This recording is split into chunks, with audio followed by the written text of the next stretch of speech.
Assalamualaikum warahmatullahi wabarakatuh. Alhamdulillahi haqqa hamdi nahmaduhu wa nasta'inuhu wa nastaghfiruh wa na'udzu billahi min syururi anfusina wa min sayyiati a'malina may yahdihillahu fala mudilla lahu wa may yudlilhu fala hadiyalah. Asyhadu alla ilaha illallah wa asyhadu anna Muhammadan abduhu wa rasuluh. Allahumma sholli ala Muhammad wa ala ali Muhammad. Subhanaka la ilma lana illa ma 'allamtana innaka antal alimul hakim. Rabbi shrah li sadri wa yassir li amri wahlul 'uqdatam min lisani yafqahu qawli. Amma ba'd. Kita bersyukur kepada Allah atas seluruh nikmat yang Allah titipkan kepada kita. Kita bermohon agar nikmat ini menjadi modal buat kita untuk selalu mendekat kepada Allah Subhanahu wa taala. Sekecil apapun nikmat, maka ketika disempurnakan oleh Allah, nikmat itu akan membuat kita menjadi lebih bertakwa kepada Allah Subhanahu wa taala. Titipan kita masih bisa melihat, artinya memang kita disuruh beribadah dengan pandangan mata kita untuk melihat segala sesuatu yang diizinkan oleh Allah Subhanahu wa taala.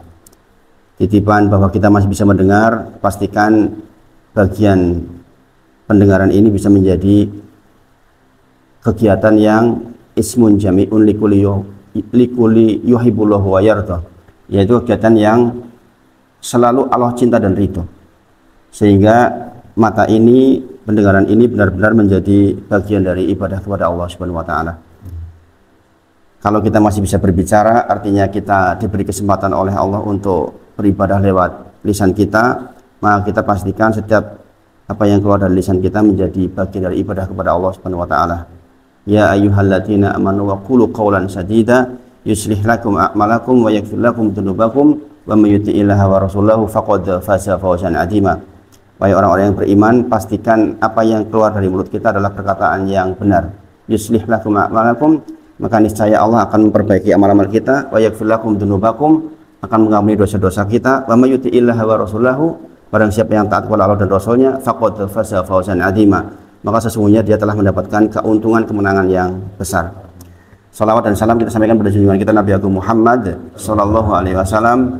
Kita berharap dimudahkan oleh Allah untuk banyak-banyak zikir, di antaranya adalah salawat kepada Nabi Muhammad sallallahu alaihi wasallam, yang dengan itu insya Allah kebaikan akan kita peroleh di sepanjang kehidupan kita. Mengingatkan lagi, insya Allah kita sudah belajar cukup banyak dan panjang waktunya. Maka pagi ini saya mengingatkan tentang agar kita betul-betul efektif di dalam beramal harian. Kita masih ingat dulu ketika baru belajar, kita membaca surat Al-Asr, wal asr innal insana lafi khusr illal ladzina amanu wa amilus solihati wa tawassaw bil haqqi wa tawassaw bis sabr. Maka kita memohon kepada Allah agar kita bertepatan dengan ayat-ayat tersebut. Demi masa, demi waktu, sesungguhnya manusia di dalam khusr, di dalam kerugian.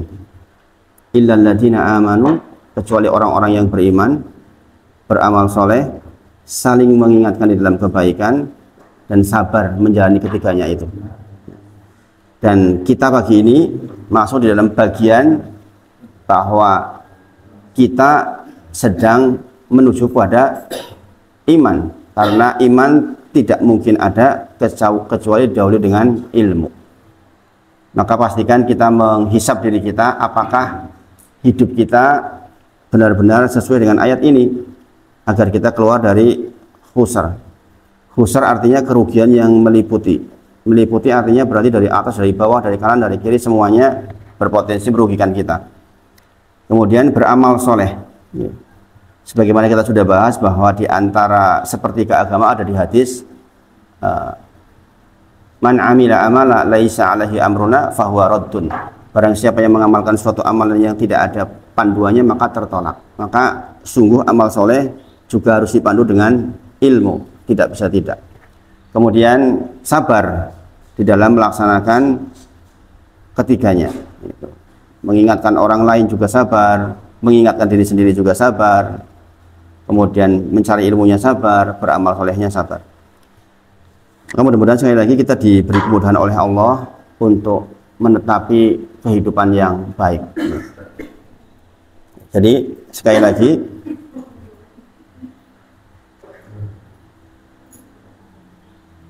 Yang pertama, setelah sekian waktu kita belajar, sudah mungkin di sini berapa tahun ini berada kita? Pak Eko, berapa tahun Pak Eko? Lebih dari 5 tahun ya Pak Eko ya?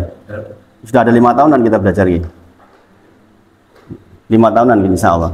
Nah maka kita kembali ke saat awal dulu, bahwa sekali lagi sepertiga agama kita ada di hadis niat, ada di hadis niat, yaitu sesuatu yang sangat urgent di dalam kegiatan seluruh ibadah kita, karena segala sesuatu bergantung kepada niatnya. Bahkan urusan fikih pun bergantung kepada niatnya. Semuanya. Innamal a'malu binniyat wa innama likulli imri'in ma nawa. Faman kanat hijratuhu ilallah wa rasulih fa hijratuhu ilallah wa rasulih. Inama itu pembatasan, hanyalah segala sesuatu itu bergantung kepada niatnya. Maka yang perlu kita perbaiki setelah ilmu masuk ke kita adalah setiap hari, kalau bisa setiap waktu selalu memperbaiki niat ini. Karena sekali lagi sepertiga agama kita ada di hadis ini. Sebagaimana seseorang mandi pagi sebelum subuh, mohon maaf misalnya junub, dia punya kebiasaan mandi pagi tanpa niatan makhsusoh, tanpa niat khusus, terangkat nggak ya hadas besarnya? Tidak terangkat. Yang menjadi terangkat karena ada niat. Maka dikatakan mandi wajib adalah sailanul ma' ala jami'il badani, mengalirnya air ke seluruh badan, tapi ada tambahan biniatin makhsusoh, dengan niat yang khusus. Mas Wawan punya kebiasaan mandi pagi misalnya, setiap pagi memang mandi punya kebiasaan, pokoknya setiap pagi yo, karena panas gerujukan tiap pagi Mas Wawan. Suatu ketika jenengan junub, mandi biasa begitu, jelang sholat subuhnya sah nggak? Nggak sah. Nggak sahnya karena apa? Karena tidak ada biniatin makhsusoh. Maka para ulama menyebut di antara amalan harian bersesuaian dengan surah Al-Asr adalah kita memperbaiki niat kita setiap waktu. Contoh betapa pentingnya niat. Man ata firosahu, ini amalan harian kita ini. Man ata firosahu, barang siapa yang datang ke tempat tidurnya, wa huwa yanwi ayaquma yusolli minal lail, sementara dia pergi ke tempat tidurnya dalam rangka untuk bisa bangun sholat malam. Niatnya apa? Biar bisa bangun sholat malam. Kemudian wa ghalabathu ainuhu hatta yusbiha, tetapi dia dikalahkan oleh matanya. Wa ghalabathu ainuhu, dikalahkan oleh matanya sampai datang waktu subuh. Artinya apa? Sholat malam enggak? Enggak, karena dikalahkan oleh matanya, ngantuk banget. Maka kata Rasulullah, kutibalahu, dicatatkan bagi dia manawa, apa yang diniatkan itu. Kalau tadi hadisnya Pak, innamal a'malu binniyat wa innama likulli imri'in manawa. Jadi tidak disebutkan kutibalahu, dicatatkan bagi dia manawa, apa yang diniatkan. Sekarang pertanyaannya, wa kana naumuhu, bagaimana dengan tidurnya tadi itu? Orang sholat wengi kok. Kata Rasulullah, wa kana naumuhu, adapun tidurnya adalah shadaqatan alaihi mir rabbihi, sedekah dari Robnya untuk dia. Bayangin, dahsyat nggak niat itu? Gara-gara niat, wong keturun wae iso dianggap sholat wengi. Karena memang niat itu, yaitu katakan niat itu sepertiga agama. Betul, niat itu akan sangat mempengaruhi kualitas ibadah kita apapun. Mau kita bekerja kah, makan minum kita yang mubah itu bisa menjadi sesuatu yang sangat besar di sisi Allah. Bahwa Allah tuh sangat cinta banget tuh dengan orang yang ketika dia minum dia bersyukur, ketika dia makan dia bersyukur, sekecil apapun makanannya. Ini Allah cinta banget. Jadi kalau pengen dapat cinta Allah, salah satunya kalau kita minum bersyukur betul tuh kepada Allah. Ini kegiatan mubah yang diliputi dengan niat yang betul, akhirnya menjadi berpahala sangat besar. Jadi sekali lagi, PR kita tiap hari adalah kita memperbaiki niat kita. Dan para ulama menyebut memperbaiki niat itu rengket banget. Setiap kegiatan kita berangkat kerja, niatnya jelas karena Allah. Maka seluruh yang mubah itu harus kita niatkan karena Allah. Ibnu Mas'ud radhiyallahu anhu menyampaikan, sesungguhnya aku mengharapkan pahala dari tidurku sebagaimana aku mengharapkan pahala dari salat malamku. Sesungguhnya aku mengharapkan pahala atas tidurku sebagaimana pahala salat malamku. Artinya apa? Tidur pun betul-betul diniati karena Allah Subhanahu wa taala. Dan hal ini sesuai dengan Quran surah Al-An'am 162 163. Quran surah Al-An'am 162 163. Nuhun Mas. Langsung saya minum Mas.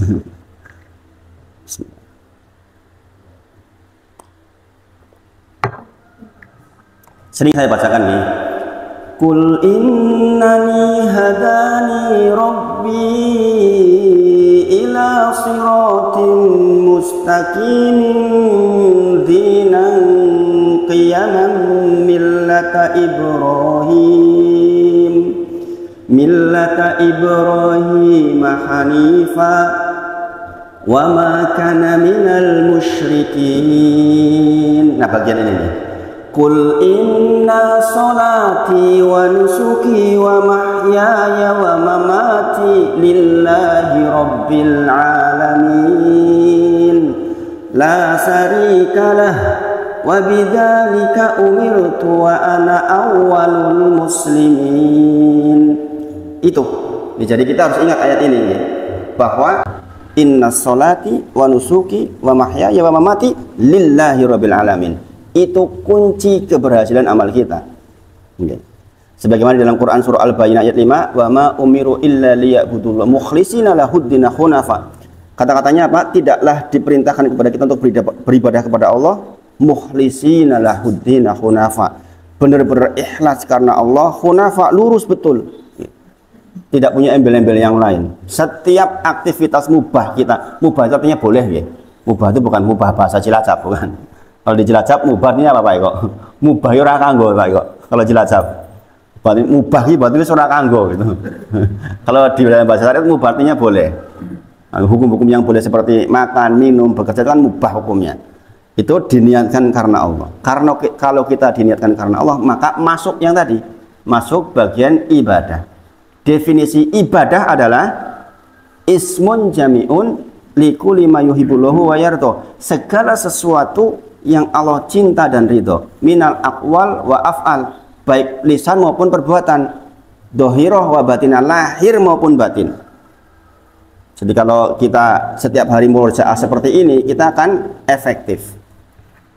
Ingat Bapak Ibu semuanya, kita duduk seperti ini, Rasulullah sebutkan dalam satu hadis bahwa kalau niatnya betul-betul karena ingin mempelajari apa yang dibawa oleh Nabi Muhammad SAW, maka pahalanya seperti haji tammah, seperti haji sempurna. Bayangin.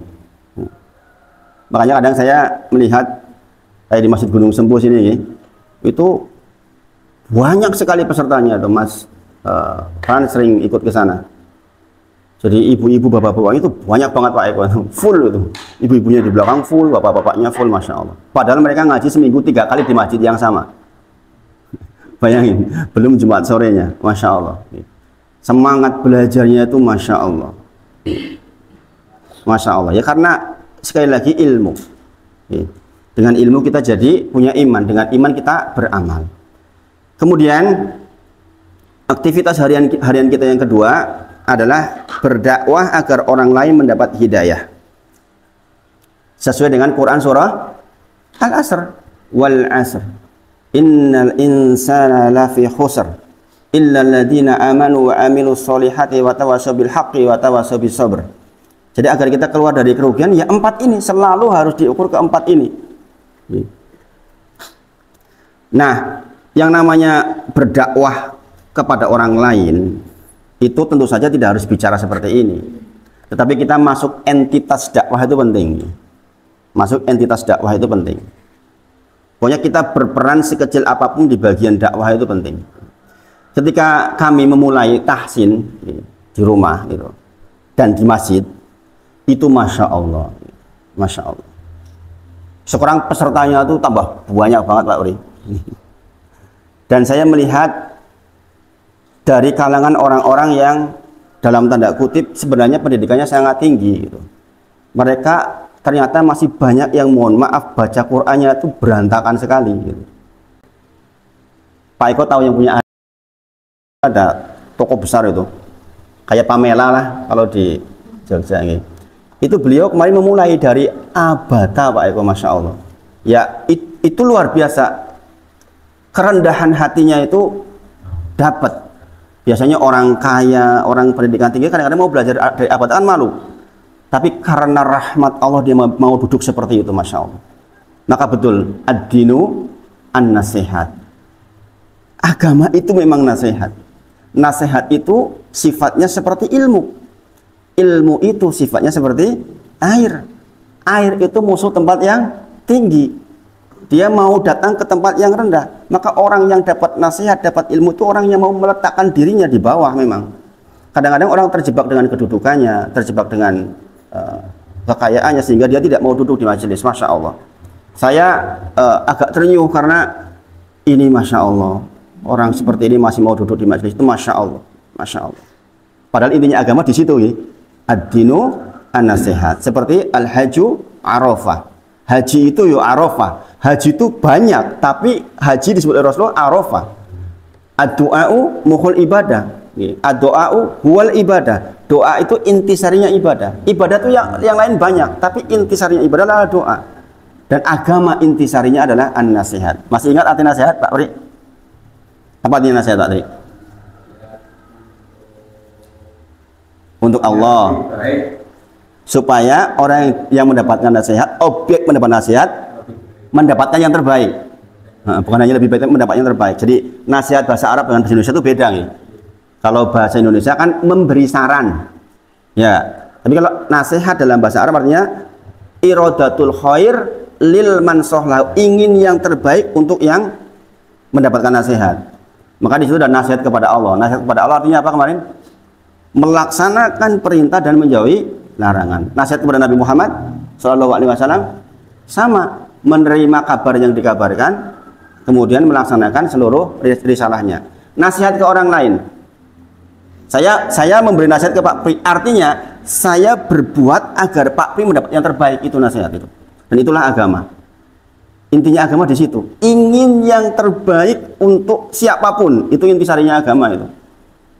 Makanya kalau hasil belajar dari agama kok jadi bertengkar, itu pasti keliru belajarnya itu. Karena Pak, karena kita ingin yang terbaik untuk siapapun. Untuk siapapun. Sebagaimana saya sebutkan bahwa kita belajar dalam rangka menggapai dua hal.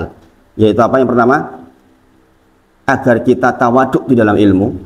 Yang kedua, menghilangkan kejahilan kita. Jahil bahasa Arab artinya ketidaktahuan. Jadi bukan dalam rangka untuk menghukumi orang lain, bukan. Maka hasil belajar itu ke sini. Hasil belajar itu ke sini, bukan ke sana. Ke diri sendiri. Semuanya. Jadi sekali lagi, aktivitas harian kita yang kedua yang perlu kita koreksi adalah apakah kita sudah masuk dalam entitas dakwah.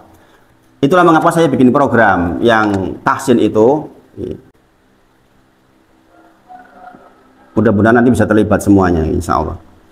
Kemudian dikatakan oleh Rasulullah, fawallahi la ayahdiyallahu bika rojulan wahida. Siapapun yang menjadi jalan hidayah buat orang lain, maka kata Rasulullah dia mendapatkan sesuatu yang lebih baik dari humruna ami, yaitu lebih baik dari unta merah. Nek saiki napa niku? Lo ya timbang Lamborghini kira-kira gitulah.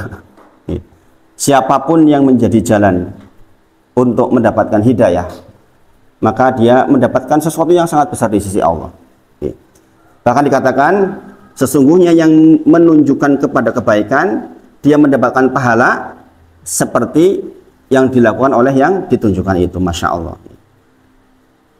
Nah ini juga perlu diperhatikan hadis ini. Yang hadis ini kadang-kadang agak disalah mengerti oleh masyarakat. Man sanna sunatan hasanatan, barang siapa yang merintis suatu jalan kebaikan. Di sini itu dikatakan sanna sunatan berarti menghidup-hidupkan sunnah, bukan menghidupkan hal yang baru. Contoh, Saya pernah ceritakan jenengan dulu di tempat saya di Cilacap itu, adzan asar itu ya jam 4:30. Nggak ada adzan asar kayak di sini jam 3 itu nggak ada. Pokoknya orang pulang dari sawah baru adzan.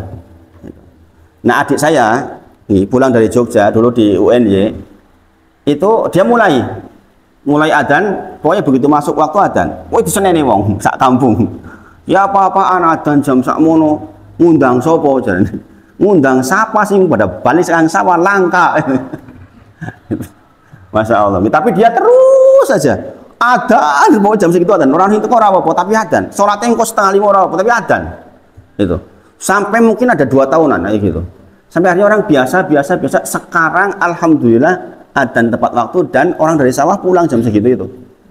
Nah itu maksud dalam hadis ini, man sana sunat. Barang siapa yang menghidupkan sunnah, bukan sesuatu yang baik tapi nggak ada contoh, bukan. Ini kadang-kadang disalah mengerti dia di sini. Pokoknya gawe kok apik terus ditiru wong berarti untuk pahala. Apik yang sesuai dengan sunnah Nabi Muhammad SAW. Sebagaimana hadis, man amila amalan laisa alaihi amruna fahuwa raddun. Barang siapa yang mengamalkan suatu amalan tanpa ada contohnya maka tertolak. Maka pastikan amalan kita itu bersesuaian dengan yang Rasulullah contohkan. Nah ini dakwah. Jadi kita tidak harus berbicara tapi ada masuk ke entitas dakwah atau mendukung entitas dakwah. Saya melihat ya di pondok anak saya yang di Harun Asafi Putri itu, pertama dapat wakaf tanah sekitar mungkin berapa meter itu, 3.000-an meter awalnya itu.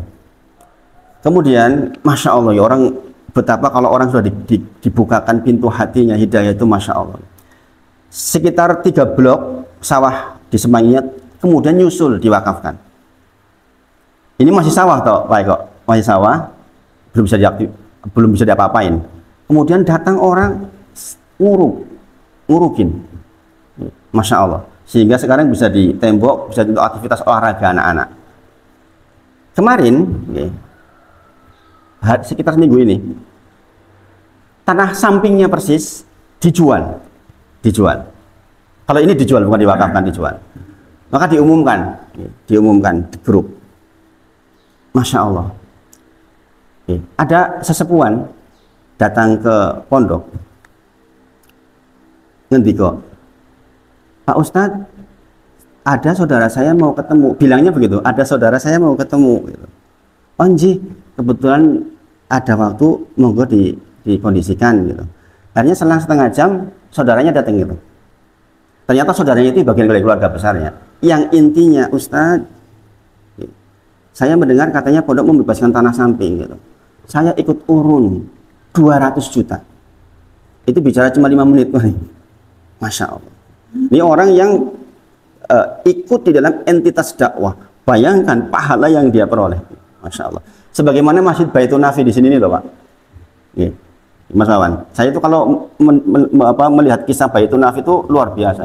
Non muslim bayangin, non muslim masuk Islam belum lama berhaji wakaf, baru mati. Itu bayangin itu. Kok orang beruntung itu gitu. Jadi non muslim suwi banget, pratau nyembah Gusti Allah, nyembah mung tahun tapi yo Masya Allah.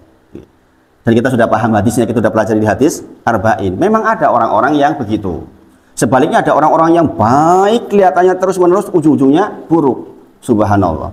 Ini hadis itu peringatan buat kita, walaupun kita sudah rajin ngaji, harus tetap waspada. Sebaliknya orang-orang yang masih buruk dalam tanda kutip, rahmat Allah itu luas, bisa jadi diubah oleh Allah di ujung. Maka kita berdoa, ya muqallibal qulub, tsabbit qalbi ala dinik. Itu salah satu doa yang dibaca oleh Rasulullah paling banyak. Sampai ditanya, ya Rasulullah, engkau sudah dijamin surganya, mengapa masih membaca ya muqallibal qulub tsabbit qalbi ala dinik? Kata Rasulullah, sungguh jiwa kita itu ada di antara jari jemarinya Allah. Ketika Allah hendak mau balik, maka mudah bagi Allah. Jadi kita bisa dibolak-balik. Maka kita mohon kepada Allah betul-betul agar kita benar-benar tetap di dalam agama ini. Sebagaimana awal surah Ali Imran, di dalam lembar pertama surat Ali Imran, itu kita minta agar Rabbana la tuzigh qulubana ba'da id hadaitana wa hab lana min ladunka rahmah innaka antal wahhab. Masya Allah. Saya kalau baca ayat itu selalu nangis kalau sendirian khususnya. Kita ingin agar hidayah yang sudah kita peroleh itu jangan dicabut, digantikan dengan kesesatan, subhanallah. Karena kalau Allah berkehendak mau, apa susahnya buat Allah. Kita mohon betul kepada Allah agar dibimbing demikian. Dan di antara upayanya adalah kita menjadi bagian entitas dakwah. Kita akan dijaga oleh Allah insya Allah. Kalau orang nafsi-nafsi, ya ibadahku, orang urusan wong liya, ya hati-hati orang begini ini. Nanti bisa dibalik gitu. Jadi agama itu selalu aqimi sholah wa ita'iz zakah. Memang agama itu ke atas dan ke samping. Nggak bisa orang rajin ke masjid, ke lingkungan nggak baik, nggak bisa. Islam nggak begitu. Selalu harus ke atas baik, ke kanan kiri harus baik. Makanya perintah dalam Al-Quran selalu aqimis sholah ke Allah wa ita'iz zakah ke orang lain, ke lingkungan. Maka sekali lagi hasil belajar kita itu harus ngefek ke lingkungan menjadi semakin baik. Wong rajin yang masjid ratau gelem angkat kerja bakti ini masalah ini. Intinya begitu gitu. Jadi kita ketika ingin keluar dari khusr, maka kita harus bisa masuk ke entitas dakwah sekecil apapun. Berperanlah. Tidak dengan mulut kita, dengan harta kita, tidak dengan harta kita, dengan tenaga kita, tapi ikut entitas dakwah. Kemudian yang ketiga, ini saya replay dulu nih. Hari ini kita replay ke belakang ini. Nanti kita masuk tentang fikih salat kita. Mendidik anak agar menjadi anak yang soleh yang akan mendoakan kita. Bapak Ibu Sedoyo, hadisnya secara khusus menyebutkan anak yang soleh. Kenapa? Karena kalau anak kita nggak soleh, mustahil doain kita. Kita meninggal, dia sibuk dengan dunianya. Kalau anak kita nggak soleh, akan dibuat sibuk oleh Allah dengan dunianya yang nggak akan doain kita. Makanya Rasulullah sebut, idza matal insan in qata amaluhu illa min salasin. Ini hadis terkenal banget. Setiap kita yang mati, maka semuanya putus kecuali dari 3. Yaitu amal jariah, ilmu yang bermanfaat, kemudian waladin solihin yad'ulahu, yaitu anak yang soleh yad'ulahu. Kata kuncinya apa? Yad'ulahu, yang mendoakan. Sebenarnya siapapun yang mendoakan kita, tetangga kita kah, istri kita kah, orang lain jauh kah, sampai nggak kepada kita doanya? Sampai, sebenarnya sampai. Tapi pertanyaannya apa? Iya, tetangga kita masih doain kita 10 tahun setelah mati. Iya nggak? Mas masih doain nggak tetangga yang udah mati 5 tahun? Enggak lah, boro-boro. Seminggu lali. Gimana? Ya itu makanya nanti sampai ke situ. Itu kan yang tahu Pak, yang udah belajar. Kalau yang nggak belajar gimana? Makanya nanti kita sampai ke hadis itu. Sampai hadis itu.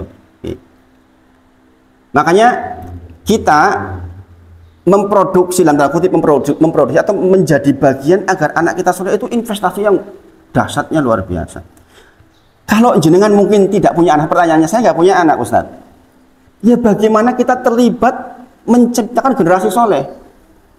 Kalau generasi soleh itu pasti akan doain kita terus. Ini penting ini. Saya sering dikeluhin, ya saya nggak punya anak Ustaz. Ada jamaah saya salah satu tuh mantan pejabat di kepolisian, nggak punya anak, subhanallah. Nggak punya anak. Tapi beliau tatak gitu. Ketika ngaji, yuk bayangkan bintang 3 loh mau duduk seperti ini. Itu kalau nggak dirahmati hatinya nggak bisa itu. Nggak bisa. Di antara penghambat orang mencari ilmu itu kan kedudukan dan kekayaan. Tapi dia kedudukannya tinggi, kaya, masih mau seperti itu. Salah satu yang memotivasi dia, saya ingin berkumpul dengan orang-orang soleh. Kebetulan saya nggak punya anak Ustadz. Jadi saya ingin berkumpul dengan anak soleh, dan dia juga ikut terlibat untuk menciptakan generasi penghafal Quran. Masya Allah. Saya kadang-kadang kalau melihat orang seperti itu suka berbesmili sendiri. Iri maksudnya itu. Ya Allah, kok ada orang yang dibuat seperti itu, Masya Allah. Dia nggak punya anak, tapi dia kesadarannya itu membuat dia, Masya Allah. Sementara ada orang yang dikasih anak, urusan anaknya soleh apa orang buh. Gitu. Bayangin. Ya kan, padahal di sini disebutkan waladin solihin yad'ulahu. Rasulullah sebutkan secara khusus. Padahal kan Rasulullah bisa sebutkan siapapun yang doain dia kan, sebenarnya, ya enggak. Pak Sopri doain saya, Pak Pri doain saya, kan masih laku Pak Pri. Saya mati jangan doain saya, laku doanya. Tapi masalahnya apa yo? Seperti itu.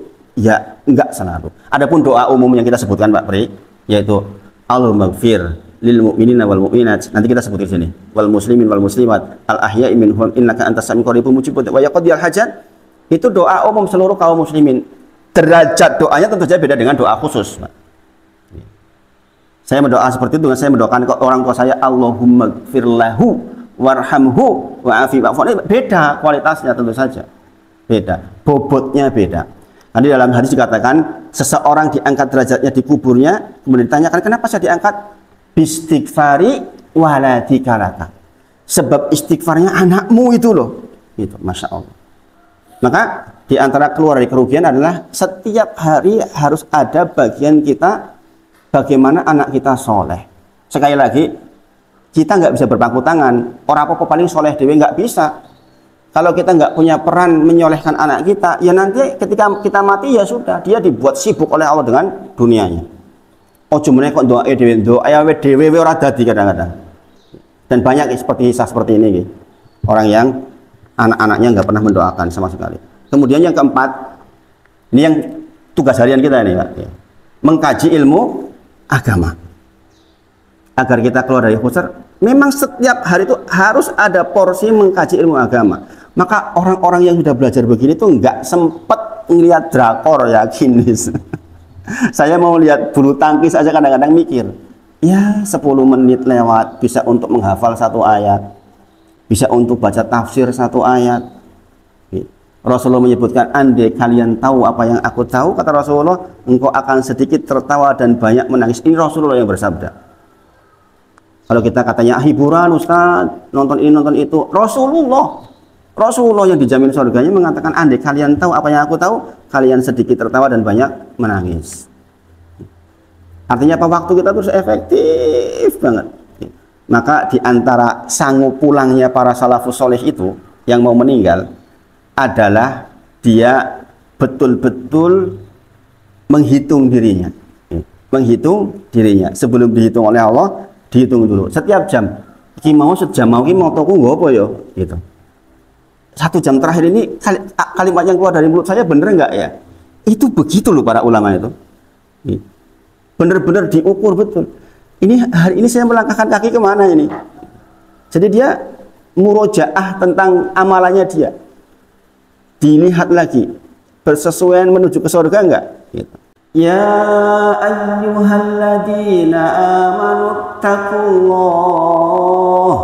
ittaqullaha wal tanzur nafsum ma qaddamat lighad wattaqullaha innallaha khabirum bima ta'malun.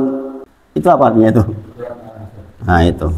Suruh menghitung-hitung dulu sebelum dihitung oleh Allah. Kita enak-enakan saja lewat 1 hari nggak pernah mengkoreksi. Dino iki mau aku ngopo ya? Para ulama itu setiap waktu kita bekerja mengerjakan ini 1 jam terakhir ini saya apa saja yang salah lakukan, dikoreksi betul. Jadi mengkaji ilmu agama, dalilnya tentu saja banyak, kita sudah bahas lengkap. Di antaranya adalah man salaka thariqan yaltamisu fi ilman sahalallahu lahu bi thariqan ilal jannah. Barang siapa yang menempuh jalan untuk ilmu agama, maka akan dimudahkan jalan masuk surga. Itu yang kita ingin. Itu yang kita ingin. Apalagi sekarang ini, duduknya dengan sekarang ini disebutkan secara khusus di dalam hadis, man hoda ilal masjidah. Man hoda ilal masjidi, barang siapa yang pergi pagi-pagi ke masjid, la yuridu illa ayata'allama khairan, tidak ada yang dia ingini kecuali untuk mempelajari ilmu agama, maka dikatakan au yu'allamahu, atau mengajarkannya, berarti saya, ini jenengan dan saya, kana lahu, maka bagi dia ka ajri hajin tammah hajatuhu, maka dia mendapatkan pahala haji yang haji sempurna. Bukan menggantikan haji nih. Bukan berarti jenengan kalau udah kayak gini nggak berangkat haji, bukan. Tapi jenengan mendapatkan pahala haji yang dilaksanakan dengan sempurna. Bayangin kayak gitu itu. Apa nggak dahsyat kayak gitu itu? Maka syariat Islam itu Masya Allah, Masya Allah, besarnya hal yang bisa kita peroleh kalau kita berilmu. Kemudian yang kelima, hari ini saya sampai 5 dulu, ini saya lanjutkan dengan fikih sholat. Berdoa untuk saudaranya sesama muslim, ini yang tadi disebutkan oleh Pak Pri. Jadi memang mendoakan kaum muslimin itu adalah salah satu program harian kita. Dan di antara doa yang paling terkenal yaitu Allahumma gfir lil mu'minina wal mu'minat wal muslimina wal muslimat. Kalau mau dilanjutkan seperti yang dibaca di Jumatan itu. Yang itu adalah rukun khutbah Jumat di khutbah yang kedua. Sholat Jumat nggak sah kalau nggak ada bacaan itu. Mendoakan seluruh kaum muslimin. Kata Rasulullah, barang siapa yang memohonkan ampun bagi mukmin laki-laki dan mukmin perempuan, mukminin wal mukminat, atau muslim laki-laki muslim perempuan, maka Allah mencatat baginya satu kebaikan untuk setiap orang mukmin laki-laki dan mukmin perempuan yang dimintakan ampun olehnya. Mencatatkan satu kebaikan. Berarti sekarang doa ini, Allahumma gfir lil mu'minina wal mu'minat wal muslimina wal muslimat, untuk siapa itu? Untuk seluruh kaum muslimin di dunia dan yang sudah mati masuk didoakan itu. Bayangkan berapa jumlah kebaikan yang dikembalikan ke kita kalau setiap satu orang satu kebaikan. Ini Rasulullah yang menyampaikan. Makanya di antara doa sujud saya itu sholat, salah satu doa sujud saya itu setelah subhana rabbiyal a'la wa bihamdi atau subuhun kudus atau subhanakallahumma wa bihamdika dan seterusnya, itu doanya adalah Allahumma gfir lil mu'minina wal mu'minat wal muslimina wal muslimat al ahya'i minhum wal amwat innaka antas sami'ul qaribun mujibud da'wat wa yaqdiyal hajat. Itu pasti masuk salah satu doa di antara doa sujud saya. Ingat ya, doa sujud itu boleh di 4 sujud kalau kita 4 rakaat, bukan hanya sujud terakhir ya. Kita berdoa di sujud pertama boleh, di sujud kedua boleh, sujud ketiga boleh, sujud keempat boleh. Kadang-kadang ada orang yang hanya sujud terakhir saja doanya suwi banget. Dibagi. Nah, ini program harian kita. Doa itu jangan ditinggal, Bapak Ibu Setoyo. Sekali lagi, doa ini tuh melembutkan hati kita banget. Bayangkan, orang sak dunia raya kita doain, ya enggak?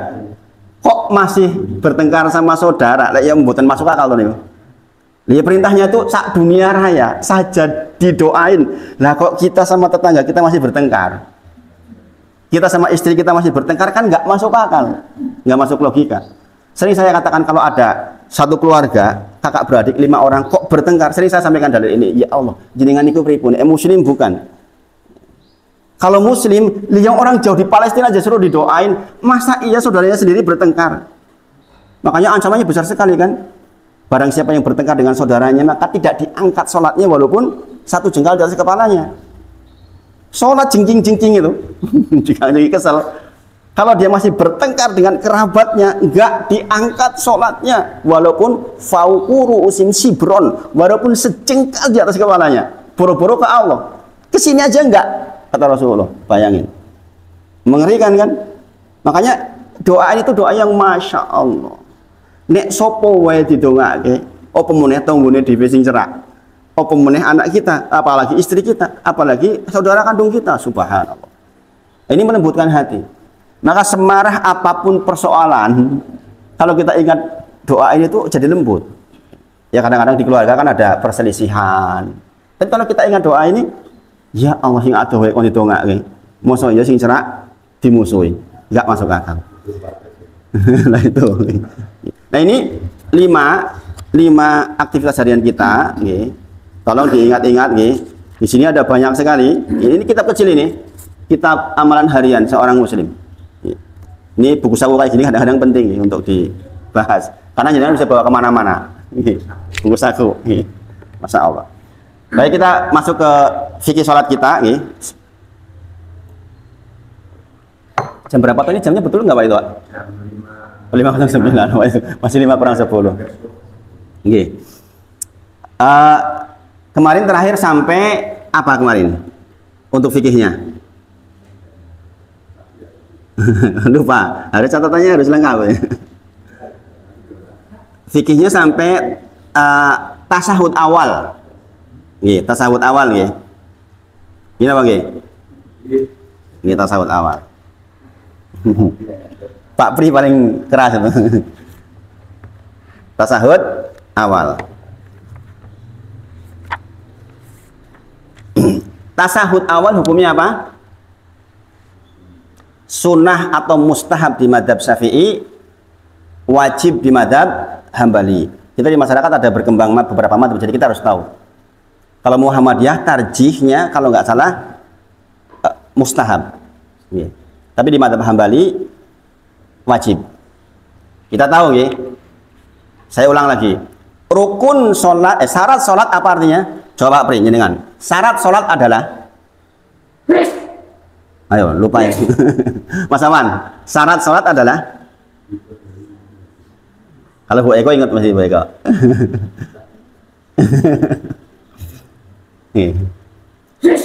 Syarat sholat adalah segala sesuatu yang harus ada sebelum sholat tetap ada sepanjang sholat. Kalau tidak ada, sengaja atau tidak sengaja, sholatnya batal. Bisa ngulangi ya Pak? Segala sesuatu yang harus ada sebelum sholat tetap ada sepanjang sholat. Kalau tidak ada, baik tidak adanya sengaja atau tidak sengaja, sholatnya batal. Bisa dipahami ya? Memahami definisi seperti ini penting supaya sholat kita benar. Contohnya apa? Wudu. Kudu sak durunge sholat ono wudu. Sepanjang sholat harus tetap dijaga wudunya. Rakaat ketiga batal nggak? Batal. Itu syarat dan kita sudah pelajari. Kemudian rukun sekarang. Rukun sholat apa Mas Wawan? Rukun sholat adalah, definisinya dulu, jangan sebutkan jenisnya dulu, jenisnya banyak banget. Segala sesuatu yang harus ada di dalam sholat tetap ada di masing-masing rukunnya. Kalau ketinggalan sengaja, tidak sengaja, batal. Sengaja tidak sengaja batal seperti syarat. Sengaja ora wudu batal nggak? Tadi syarat. Tidak sengaja lali, udah rakaat kedua, lah kita murung wudu, batal nggak sholatnya? Batal. Demikian juga rukun. Dengan lali takbiratul ihram. Lali takbiratul ihram. Dengan masbuk datang langsung nggak begini, batal nggak sholatnya? Batal. Takbiratul ihram adalah rukun, harus ada di dalam sholat. Ketinggalan sengaja atau tidak sengaja, walaupun lupa, tetap batal. Masbuk kan sering terjadi tuh kayak gitu. Orang masbuk cepet-cepet, tahu-tahu nggak takbiratul ihram, langsung orang lagi ruku langsung ruku. Batal nggak sholatnya itu? Batal. Karena ketinggalan sengaja tidak sengaja, batal. Ketinggalan Al-Fatihah. Kita sudah bahas ya kemarin. Antara imam, makmum, sholat munfarid. Ini bicara sholat munfarid. Sholat dewean. Ketinggalan Al-Fatihah. Batal nggak? Batal otomatis.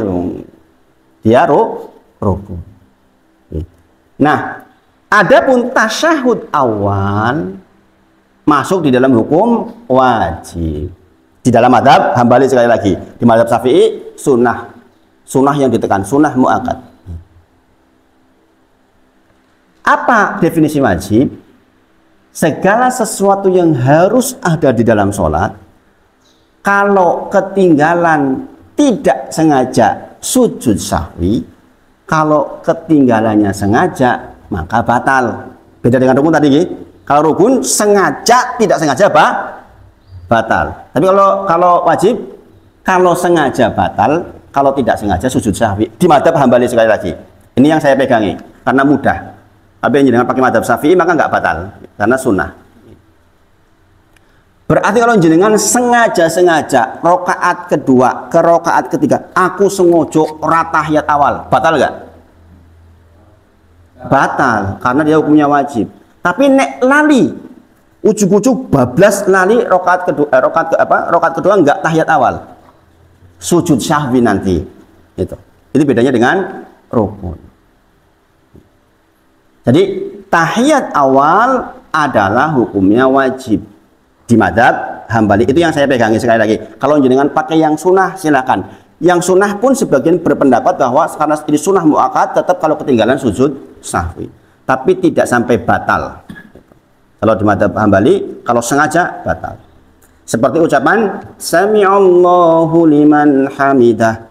Allah mendengar orang-orang yang memujinya. Sengaja ditinggal, di madzhab Hambali bisa batal. Nah, itu kembali sampai ke situ nih pembahasannya, tahiyat awal. Nah, adapun tasahud akhir, maka dia masuk rukun. Nih. Beda nih. Kalau tasahud awal tadi, tahiyat awal itu hukumnya wajib. Kalau tasahud akhir hukumnya rukun. Sekali lagi rukun kalau ditinggal sengaja tidak sengaja batal. Lali ora tasahud akhir, batal enggak? Batal. Nah, yang perlu diperhatikan, karena ini rukun berarti tasahud itu masuk dalam rukun qauliyah. Rukun qauliyah ada berapa kemarin? 5. Yang pertama adalah takbiratul ihram. Yang kedua, membaca surat Al-Fatihah. Yang ketiga, membaca tasyahud akhir, at-tahiyat akhir. Kemudian membaca sholawat kepada Nabi Muhammad SAW. Yang terakhir, salam. Cuma 5 ini. Sholat itu janjinya yang diucapkan, yang harus ada. Dia 5 ini sebenarnya, yang rukun. Oke. Bapak Ibu Sedoyo, sekali lagi saya ingatkan. Rukun qauli, rukun yang diucapkan. Apa definisi ucapan, Pak Sumarlan?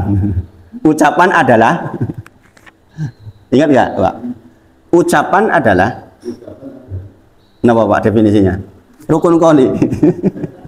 Dikatakan mengucapkan ketika ada isyarat bibir. Jangan lupa itu. Jadi kalau sholat orang umik-umik, batal nggak sholatnya? Batal itu. Ini seluruh madzhab sama. Qauli itu diucapkan, definisi ucapan adalah ada isyarat bibir. Di madzhab Syafi'i harus terdengar kuping sendiri. Di madzhab lain asal ada gerakan bibir. Itu cukup. Kenapa? Sahabat tahu Rasulullah bergerak dari lihyatihi, dari jenggotnya, dari belakang kelihatan. Gitu.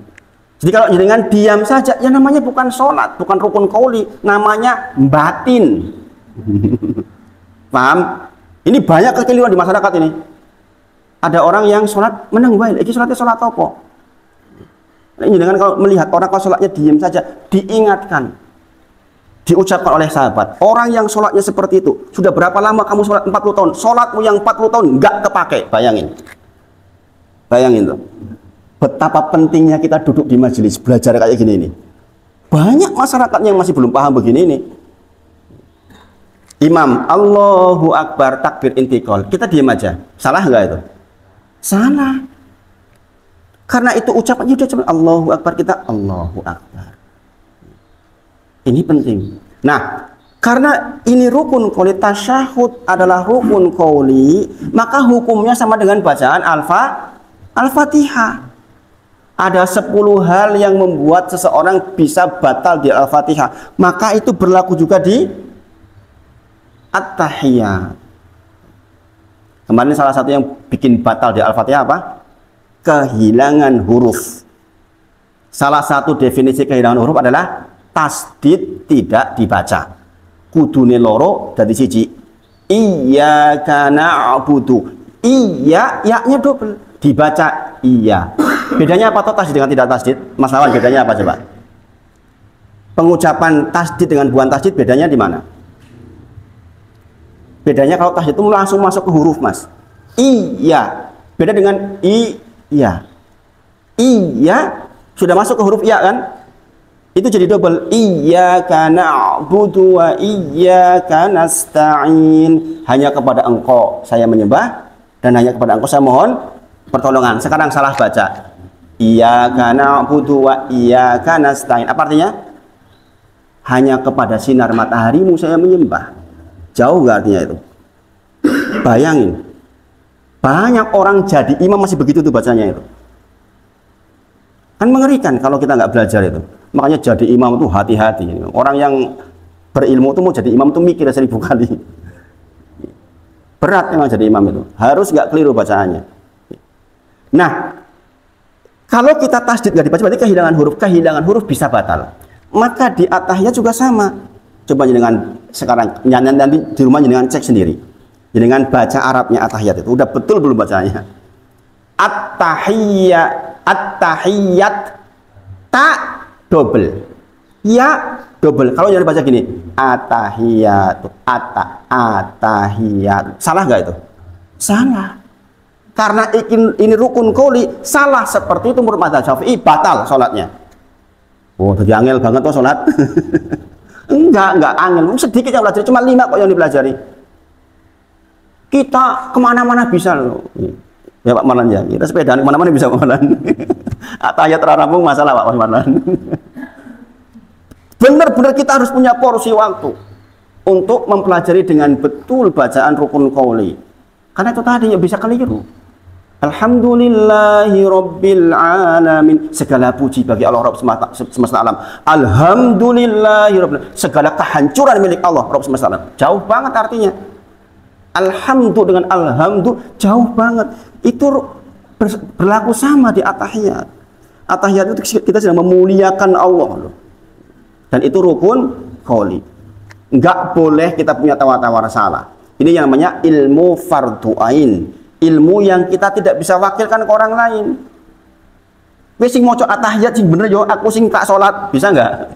Kan enggak bisa. Wis sing wudu yo, aku sing tak salat, enggak bisa. Ini namanya ilmu fardhu ain, ilmu yang setiap kita pinter ora pinter kudu ngerti, ora bisa ora gitu. Maka kita belajar seperti merendahan. Nah, sekarang gini. Lah Ustadz, kalau udah belajar isi keliru, rahmat Allah luas. Itu yang saya maksud gitu. Jadi jangan langsung Gusti Allah ki rahmatnya luas. Salat jengking-jengking salahnya paling yuk ketompo. Iya, bagi yang belajar. Ini ujug-ujug koyo ngono, siapa yang menjamin bahwa kalau sudah belajar kok masih keliru, baca masih keliru, insya Allah rahmat Allah luas. Tapi jangan langsung Gusti Allah luas, aku rasanya ora apa-apa. Sujud jengking-jengking sikile munggah ya ora apa-apa. Lah ini masalah. Rasulullah bersabda, "Shollu, salatlah kama sebagaimana ra'aitumuni engkau melihat aku salat." Suruh salat sebagaimana Rasulullah salat. Maka kita belajar Bapak Ibu. Itulah mengapa dimotivasi oleh Rasulullah itu namanya belajar tuh pahalanya besar banget. Ya bayangin duduk kita seperti ini, koyo pahala haji sempurna bayangin. Karena saking pentingnya memang belajar itu. Saking pentingnya belajar. Nek rak sinau terus gimana? Kalau nggak belajar terus gimana kita? Naudzubillah min dzalik. Nah ini jadi saya sampaikan sedikit aja tentang rukun tasyahud. Perhatiannya adalah nanti sampai ke rumah jenengan buka lagi kitab sholat tulisan at-tahiyat Arabnya. Kalau jenengan kok mau bingung, lihat di YouTube bacaan tasyahud yang betul, cari qori yang bagus. Atau kalau nggak nanti saya WA deh di grup insya Allah. Mana yang kira-kira bisa dijadikan pegangan. Karena kalau sekarang mudah nih belajar seperti itu. Kalau laku jenengan tidak ahli tajwid, sekarang kan di YouTube itu banyak sekali pilihan. Misalnya kayak Muzamil Hasbalah, kan ya mesti benar bacaannya. Atau bacaannya Misyari Rasyid sekalian. Imam Masjidil Haram nanti ada biasanya. Tasyahudnya Misyari Rasyid ada, sholawatnya Misyari Rasyid ada. Itu jelas betul itu. Native speaker kok yang membaca. Orang penutur bahasa Arab aslinya ya mesti benar. Seperti sod misalnya kan penutur aslinya ya memang seperti itu, memang say ihdina say, bukan si. Kalau si sin say itu sod, itu penutur asli memang begitu. Jadi perhatikan gerakan bibirnya mereka kalau pas imam itu, masya Allah. Ini berarti kita harus menyempatkan waktu. Selanjutnya, ini saya bacakan pengayaan sebentar lagi. Tambahan hadis kemarin sampai ke 476 tentang hadis betapa pentingnya kita menjaga sholat 5 waktu. Apa hadiahnya kemarin sholat 5 waktu dijaga? Mendapatkan kesempatan masuk surga lewat pintu-pintu yang kita kehendaki. Dulu hadis ini terkenal di kalangan para ibu-ibu. Sebenarnya ini juga hadis untuk laki-laki juga. Sekarang hadis berikutnya adalah dari Abdullah bin Amru. Ia berkata, kami sholat maghrib bersama Rasulullah. Sholaina ma'a Rasulullah sallallahu alaihi wasallam al-maghrib. Kami sholat bersama Rasulullah sholat maghrib. Kemudian beberapa orang kembali pulang. Setelah maghrib beberapa orang kembali pulang. Dan beberapa orang lagi duduk-duduk berdoa menunggu sholat isya. Nih, kita perhatikan ini. Kalau yang udah dengar ini, sampai nggak mengamalkan rugi. Dikatakan faja'a Rasulullah sallallahu alaihi wasallam, kemudian Rasulullah tiba-tiba datang musri'an qad hafazahu nafas. Jadi sampai dia tersengal-sengal.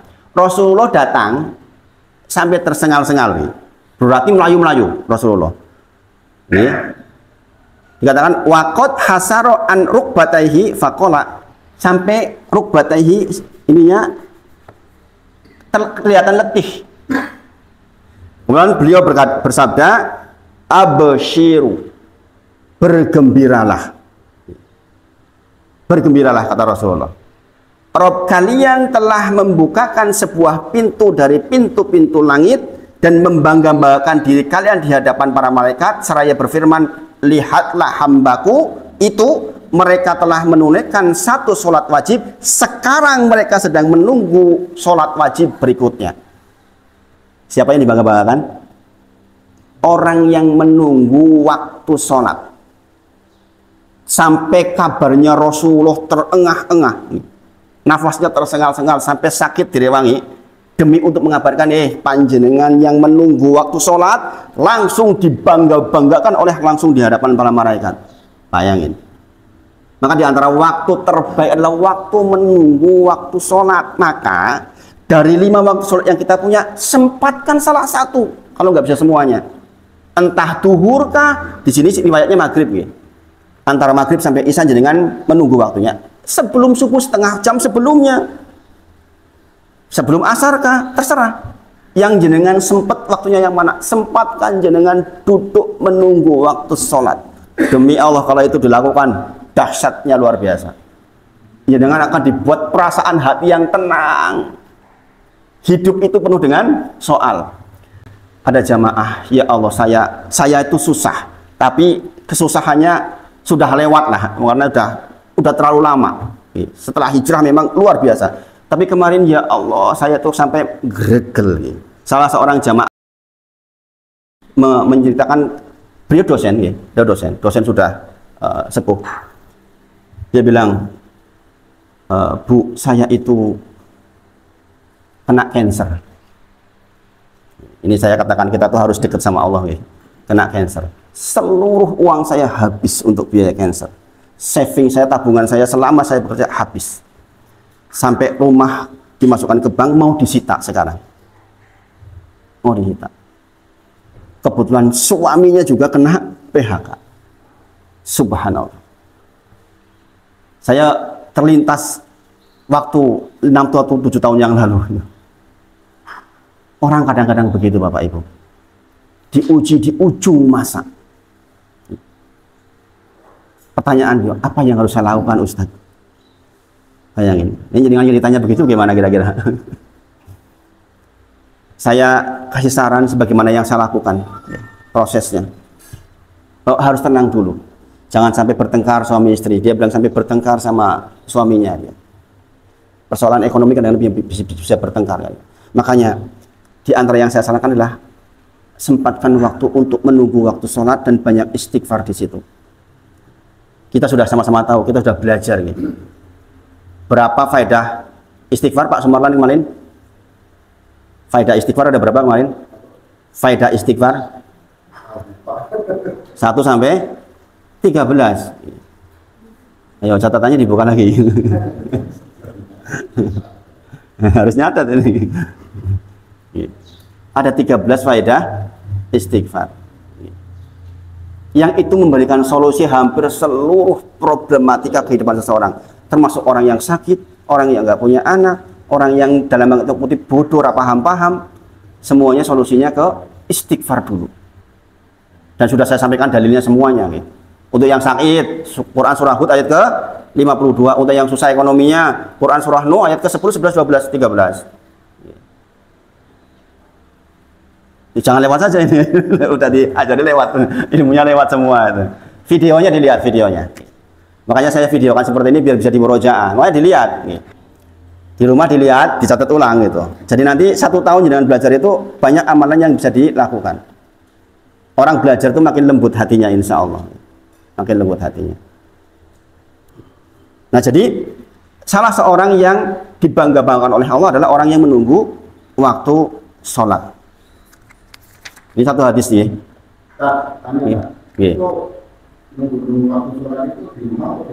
Di masjid. Di masjid, bukan di rumah. Untuk laki-laki. Untuk laki-laki. Kalau untuk ibu-ibu ya di rumah. Karena sholat terbaik untuk ibu-ibu sebenarnya di rumah. Walaupun sekali lagi Rasulullah ada hadis, jangan kok larang istri-istrimu tindak ke masjid. Sekali lagi sudah saya pernah sampaikan itu. Tidak boleh ke masjidnya karena apa?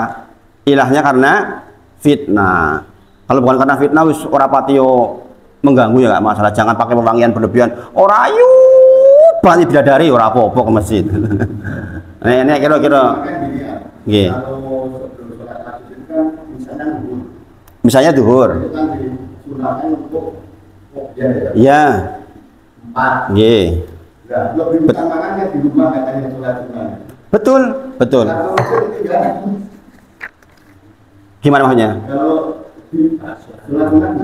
Nah, makanya betul. Makanya memahami hadis itu harus banyak sekali referensinya. Contoh, sholat sunnah lebih utama di masjid. Ya, bahkan Rasul menyampaikan jangan jadikan seluruh sholatmu di masjidmu. Jadikan sebagian sholatnya di rumahmu, karena rumah yang dibacakan Al-Quran di dalamnya seperti bintang-bintang kita lihat dari bumi.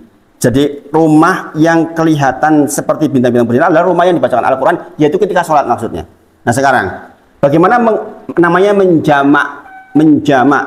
Kalau di dalam Muhammadiyah namanya mentarjih, mencari yang paling kuat.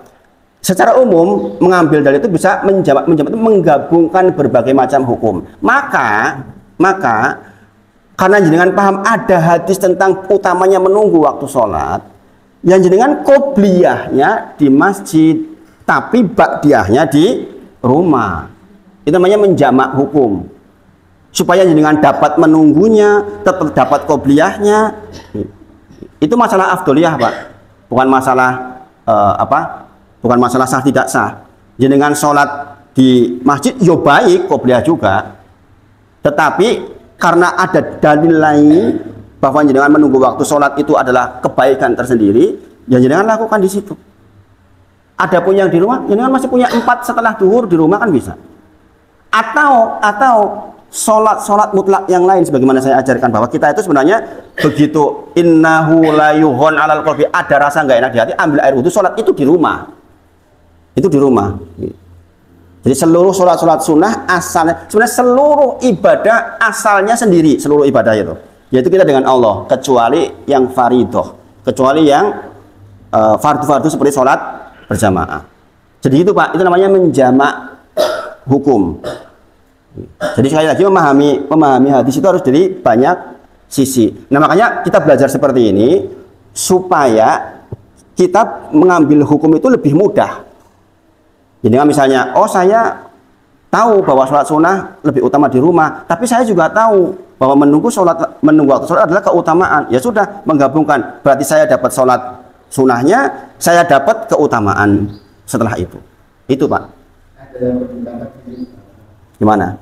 Kenapa sholat qobliyah itu ditambahkan di rumah? Ada yang mau ya kalau sampai di masjid, kalau nggak sampai di masjid kan udah ada sholat sunnah di rumah. Ya nggak, iya juga bagus juga. Itu juga bagus juga. Itu bagus juga, nggak masalah. Itu juga nggak masalah. Makanya sekali lagi dari sekian banyak dalil diambil, dijamak namanya. Dijamak itu dikumpulkan, kemudian saya mengambilnya seperti kita bicara tentang Al-Fatihah, ya kan? Satu sisi dikatakan la sholata liman lam yaqra bi Fatihatil, kita tidak ada sholat bagi orang yang tidak membaca Al-Fatihah. Bagaimana makmum yang ketinggalan kan gitu. Ya kan? Kalau imamnya wis rampung, aku ora kebagian Al-Fatihah, padahal jarene ini orang maca Al-Fatihah batal. Ada dalil lain, yaitu apa?